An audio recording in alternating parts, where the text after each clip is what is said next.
Hey guys, John here again today from Toxic Spikes, and I've got an awesome OU battle for you. I faced this guy on Abra's Asylum. His name is Awesome Aerodactyl, and it's a pretty fitting name because he's an awesome battler, although he does not have an Aerodactyl, at least not in this video.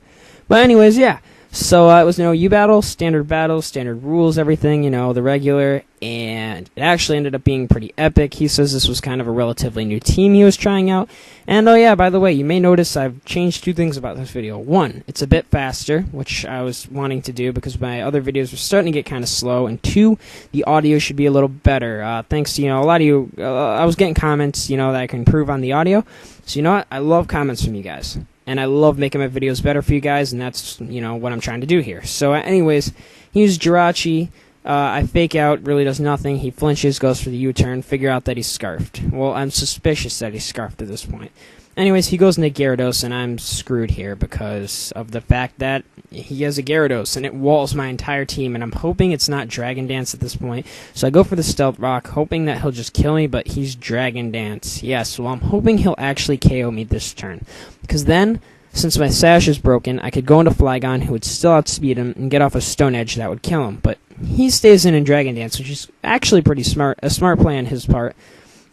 So all I can do is Fire Blast, and he's figuring he just gets free setup all the way here, and he's going to go to max speed and attack, which is never a good idea. For those of you out here are watching this video, this shows you do not get greedy when it goes to stuff. Now, he says that this was the game-changing moment, and you know what? I'm going to agree with that, but I'm also going to say never do that. Like, never get greedy, because this is what happens. He gets burned. And this is actually something I learned from the Killer Nacho from watching his videos, He's a retired battler, but he always says in his videos, never get greedy going for extra setup moves. So anyways, he's going to waterfall me. I'm going to die because he has no choice. And those Dragon Dances put him at +3 attack. The burn's going to have his attack, so it's more like he's at +1.5 now, which I know my Blastoise, actually, even though it doesn't outspeed him, it can take anything he can throw at me. And he's going to taunt. I don't know why, because he's already burned, so I'm not going to Toxic. But I go for the Ice Beam for neutral damage, hoping it'll take him out. Brings him down pretty low, and after the burn, he's only going to have one last turn in. And pretty much all he can do at this point is either Earthquake or Stone Edge. He goes for the Stone Edge, doesn't get the crit, so that's kind of unfortunate for him because he's going to be wiped out this turn. And had he not gotten that burn, it would have been a completely different battle. But anyways, yeah. So now he's going to go back out to his Jirachi, and I forget what I do here. I think, yeah, I pull back my Blastoise, send out my Flygon, knowing I can outspeed him. No, that wasn't it. Actually, he tricks, and I'm predicting the trick since he was so fast earlier, and now I know he's Choice Scarfed, and he's locked into trick, so I get off a free Earthquake. Figure Earthquake would be a safe move to go for, because he's stabbed, and I don't want to risk him switching into a Steel type to resist the Outrage, so I go for the Earthquake. Not very effective against Shaman, but that actually does a lot of damage to him. I mean, not a lot, but, considering that, he's going to take Stealth Rock damage every time he switches out, and I figure out here he's Choice Spec, so that's even better.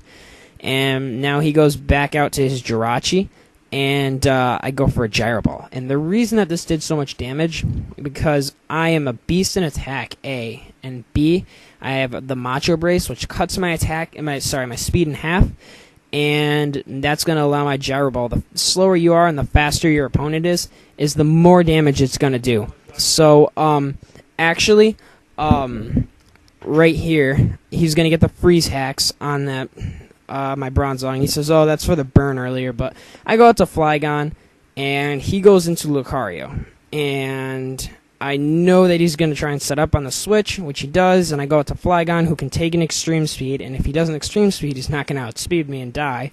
Since he doesn't want to keep taking Earthquakes on his Shaman, I'm going to kill him. And that's actually another... that was a smart prediction on my part, I guess, though. That wasn't just a lucky burn. But that Stealth Rock damage is piling up on his Shaman now.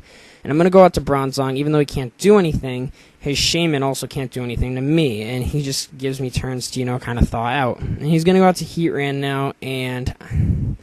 I don't know, I go into my Blastoise. I'm Frozen Solid. Go into my Blastoise here, knowing the worst he can do to me is Earth Power. But he Fire Blasts, and I'm thinking, man, I got him here. He's going to have to switch. So on the switch, I actually go for the safe Ice Beam, but the thing is, he's not a Scarfed Heatran. He is a Hidden Power Electric, I think? I want to say Electric, yeah, so he's going to wipe me out because he's actually a Shucka Berry Heatran, which I figure out here. But even though he has the Shucka Berry, after the Stealth Rock damage, a 4 times weakness to ground, plus the stab ground move from one of the best attackers in the game and revenge killers, Flygon is going to take him out.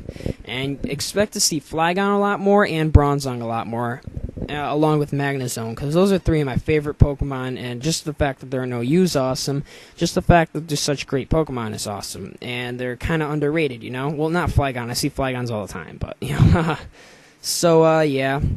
He's going to outspeed me, which I didn't think would happen. I think it was like a speed tie or something. And I'm going to go out to Porygon Z. And you've all seen how beastly this thing is, so I don't even need to explain how beastly he is.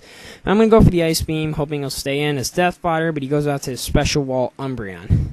Now at this point, I think maybe he's a Toxic Wish-stalling Umbreon, so I'm going to switch out into Bronzong, who would take the Toxic very nicely, and he couldn't do anything to me, but I figured out he's a Cursing Umbreon, so I'm like, oh crap.